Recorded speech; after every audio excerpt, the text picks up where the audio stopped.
Lesson 160. I am at home. Fear is the stranger here. Fear is a stranger to the ways of love.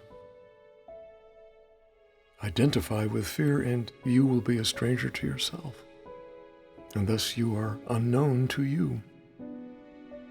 What is yourself remains an alien to the part of you which thinks that it is real but different from yourself. Who could be sane in such a circumstance? Who but a madman could believe he is what he is not and judge against himself? There is a stranger in our midst who comes from an idea so foreign to the truth. He speaks a different language, looks upon a world truth does not know, and understands what truth regards as senseless.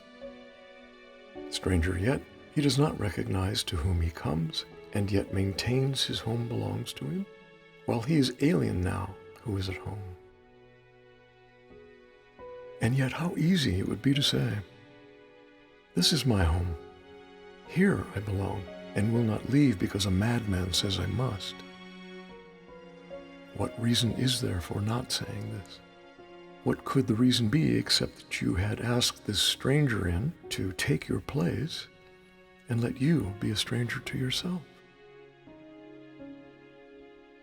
No one would let himself be dispossessed so needlessly unless he thought there was another home more suited to his tastes.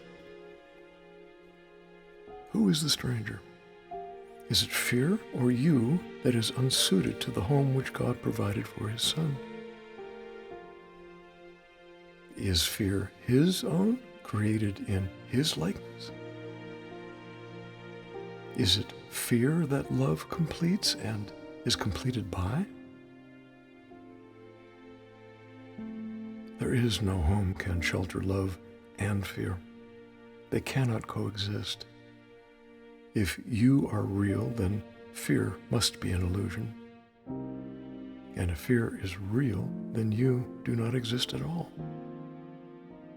How simply then the question is resolved.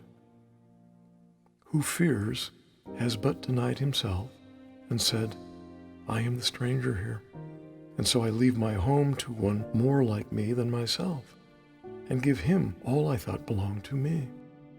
Now is he exiled of necessity, not knowing who he is, uncertain of all things but this, that he is not himself, and that his home has been denied to him. What does he search for now?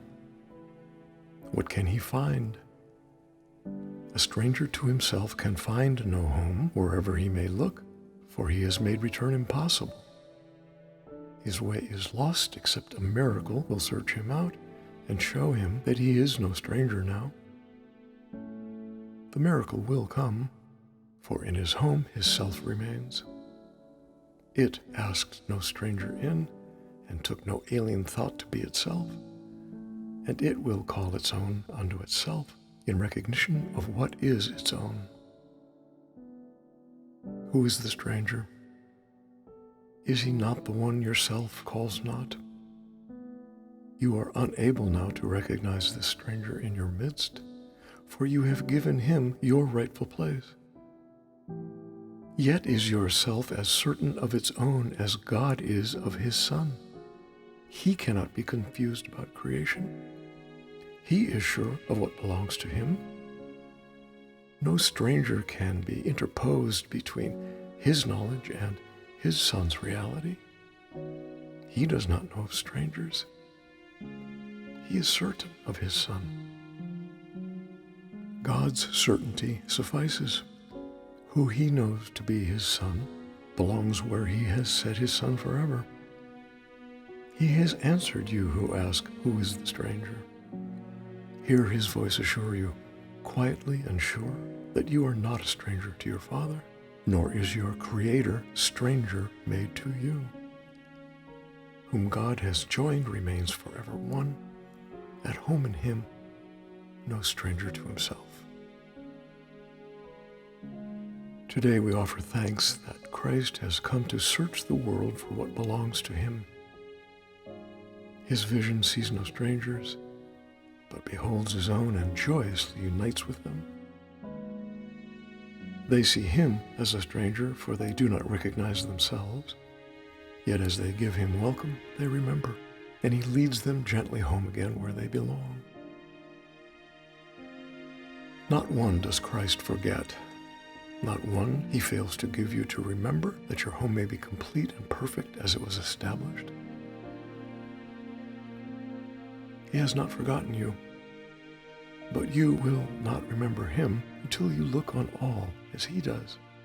Who denies his brother is denying him, and thus refusing to accept the gift of sight by which his self is clearly recognized, his home remembered, and salvation come.